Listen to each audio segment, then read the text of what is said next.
আমাকে ওখান থেকে পাঠাইছে রিসিভ করার জন্য, জাস্ট আমি এতটুকুই জানি। ভিডিও করে না, অফিসে না যায় আমাদেরকে থানায় নিয়ে আসা হয়।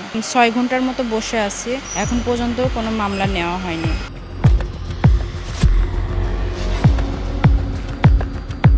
দেশের স্বনামধন্য বিভিন্ন শোরুমে আকর্ষণীয় পদে চাকরির প্রলোভন। সামাজিক যোগাযোগ মাধ্যম ফেসবুকে চটকদার বিজ্ঞাপন দেখে আশায় বুক বেঁধে গ্রাম থেকে রাজধানী ঢাকায় ছুটে আসছে হাজারো বেকার তরুণ তরুণী। তবে ইন্টারভিউ বা চাকরির নামে হাতানো হচ্ছে মোটা অঙ্কের টাকা। এমন এক প্রতারণা চক্রের সদস্যকে হাতে নাতে ধরে পুলিশের হাতে তুলে দেওয়ার পরও মামলা গ্রহণে ভাটারা থানা পুলিশের রহস্যজনক অনিচ্ছা ও গড়িমসির অভিযোগ উঠেছে। ঘটনার সূত্রপাত ফেসবুকের একটি বিজ্ঞাপনকে কেন্দ্র করে। ড্রাগন শিল্ড এজেন্সি প্রাইভেট লিমিটেডের নামের একটি প্রতিষ্ঠানের বিজ্ঞাপনে প্রলুব্ধ হয়ে পাবনা থেকে ঢাকায় আসেন রীতা খাতুন নামের এক চাকরি প্রার্থী। তবে প্রতিষ্ঠানের দেওয়া লোকেশন ও কথাবার্তায় সন্দেহ হলে বিষয়টি টাইমস টুডেকে জানান তিনি। অনুসন্ধানের স্বার্থে মঙ্গলবার দুপুর 1টার দিকে যমুনা ফিউচার পার্কের 2 নম্বর গেটের সামনে যান টাইমস টুডের রিপোর্টার ও ভুক্তভোগী রীতা খাতুন। সেখানে বারবার অফিসের সঠিক ঠিকানা জানতে চাওয়া হলেও নির্দিষ্ট কোনো উত্তর না দিয়ে একজন প্রতিনিধিকে পাঠানো হয়। আমাকে ওখান থেকে পাঠাইছে রিসিভ করার জন্য, জাস্ট আমি এতটুকুই জানি। আরে আমি নতুন আসছি, আমাকে রিসিভ করার জন্য পাঠাইছে ভাই।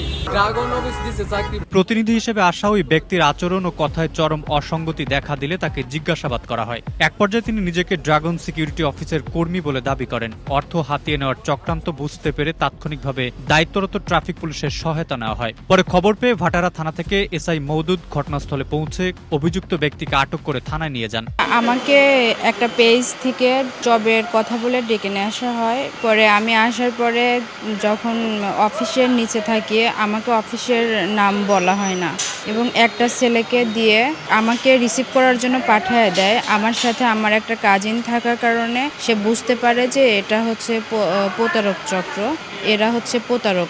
তারপরে এটা বুঝতে পারার পরে আমরা প্রশাসনকে ফোন দেই। প্রশাসন ওখানে সময় মতো চলে যায়। যাওয়ার পরে আমরা বলি যে আমরা অফিস পর্যন্ত যাব, কিন্তু অফিসে না যায় আমাদেরকে থানায় নিয়ে আসা হয় না। এখন পর্যন্ত কোনো মামলা, আমরা এখানে 6 ঘন্টার মতো বসে আছি, এখন পর্যন্ত কোনো মামলা নেওয়া হয়নি।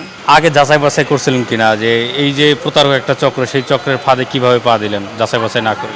আমার জবটা খুব প্রয়োজন। আমাকে যেভাবে বলছে বিভিন্ন সুপার শপে ম্যানেজার পদে জব দিয়ে দেয়, আমি বিশ্বাস করে ওইভাবেই আসছি আর কি। এদিকে ভুক্তভোগীর অভিযোগের ভিত্তিতে ড্রাগন শিল্ড এজেন্সি প্রাইভেট লিমিটেডের সাথে যোগাযোগের চেষ্টা করা হলেও তাৎক্ষণিকভাবে তাদের কাছ থেকে কোনো বক্তব্য পাওয়া যায়নি। অন্যদিকে ভুক্তভোগী জানান, নাটকের আসল শুরু থানায় যাওয়ার পর। ভুক্তভোগীর অভিযোগ, আটক ব্যক্তির মুখে ড্রাগন কোম্পানির নাম শোনার পর থেকেই আইনগত ব্যবস্থা নিতে অনীহা দেখাতে শুরু করে পুলিশ। ভাটারা থানা থেকে মওদুদ নামে একজন এসআই আসেন এবং উনি আসার পরে আমি বলি যে পুরো চক্র ধরার সুযোগ আছে, চলেন ধরি।